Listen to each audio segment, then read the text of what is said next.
నా పేరు అని ఉంటే ఇంకా ఒక్కొక్కటి 400, 500, 300 మేము సిటీకే కొనుక్కొస్తాం.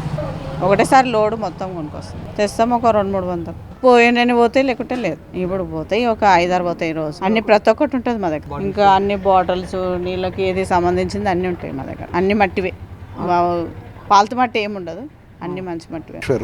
మేము గత 5 సంవత్సరాల నుంచి ఇక్కడ నుంచి తీసుకుపోతున్నాము. బాగానే ఉంటాయి కుండలు. ఇక్కడ ఈ ఫ్రైడే మార్కెట్ వచ్చేసి ఇక్కడ కుండలు అమ్ముతారు. మేము ఇక్కడే తీసుకెళ్తాము, ప్రతిసారి ఇక్కడే తీసుకువెళ్తాము. మంచిగా ఉంటాయి, మంచి క్వాలిటీ ఉంటుంది. ఇవి వీళ్ళు హైదరాబాద్కి వెళ్ళి తీసుకొస్తా అంటారు, మామూలుగా ఇక్కడ అమ్మేసుకుంటాం. మేము 10 సంవత్సరం ఇక్కడే తీసుకుంటాం. బాగుంటాయి, చాలా బాగుంటాయి. ఉగాదికి ఇక్కడికి వెళ్ళి తీసుకెళ్తాము, ఉట్టికి మన కృష్ణాష్టమికి కూడా ఇక్కడికి వెళ్ళి తీసుకెళ్తాము. బాగుంటాయి, ఇక్కడికి వెళ్ళి తీసుకెళ్తాము అన్నట్టు.